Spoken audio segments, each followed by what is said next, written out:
Here's how the Colts are going to get their franchise quarterback. It involves drafting Anthony Richardson in this year's draft and then hoping to never have to play him, never have to rely on him, because you put yourself in a situation next year where you have the number 1 overall pick and you are able to draft Caleb Williams. Caleb Williams is the guy for the Colts. Now when you're sitting there at pick 4, you don't get Bryce Young, you don't even get CJ Stroud if you are a Stroud fan. You are sitting there most likely with either Anthony Richardson or Will Levis. I have major concerns. I have major red flags with both of those quarterbacks and their abilities to pan out and be a really good, successful Super Bowl caliber quarterback in the NFL. So right now, if you're the Colts sitting there at pick 4, I think at this point you have to put all your efforts into getting the next transcendent guy, and that is Caleb Williams. This guy is legit.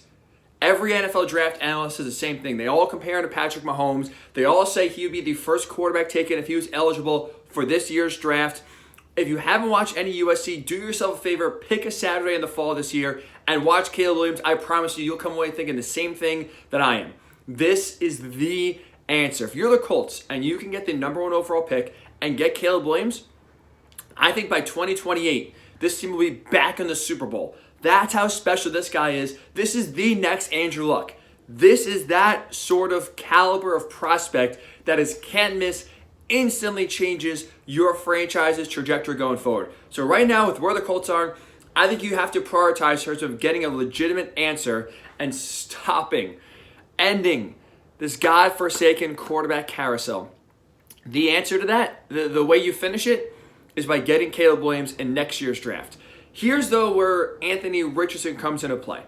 A season-long tank is very difficult to pull off and very risky. Again, we're talking about the Colts needing to thread the needle to get the number 1 overall pick. Pick number 2, pick number 3, pick number 4 is not going to be high enough to get Caleb Williams. He is going first overall, and whoever gets that first pick, they're not going to make the Bears and trade down. They are staying there and taking Caleb Williams. So if you're the Colts right now, your goal is to get the number 1 overall pick. But you also have to position yourself in a way where if you don't get that number 1 pick, if you win 3 or 4 games next year, but that's still not good enough to be number 1 overall, you need a fallback plan. You need some sort of insurance so you're not sitting there with a quarterback that you don't like in next year's draft and continuing this carousel without a plan or without an answer.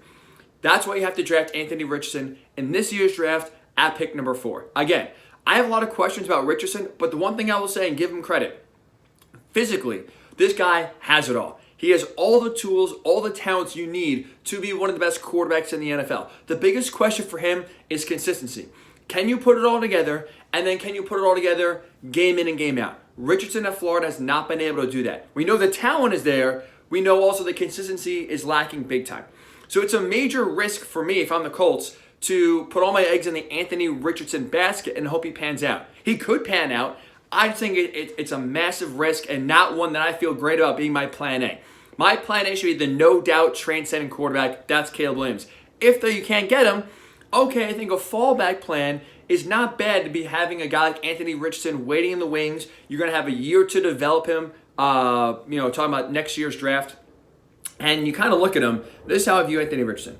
He is right now a giant slab of marble. That's it, right? This big slab that could be something beautiful, but right now is just nothing, just a block. Shane Steichen has the ability to chisel that marble into the next David statue. Make it something beautiful. Make it something great. Make it something so he can be the next elite quarterback in the NFL. It's going to take a lot of work, and it's a massive, massive risk. So for me, again, 2 risks here. Richardson himself and getting the number 1 overall pick. But I think you can mitigate both risks by saying, all right, we're going to get Caleb Williams, number 1, can't miss guy.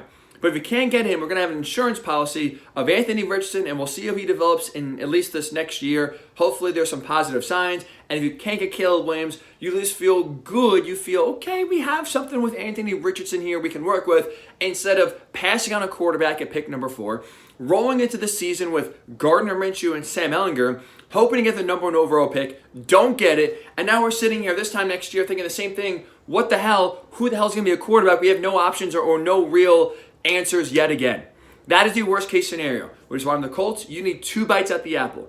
And that means Richardson this year, draft him, develop him, see how he does in practice, see how he does in the game.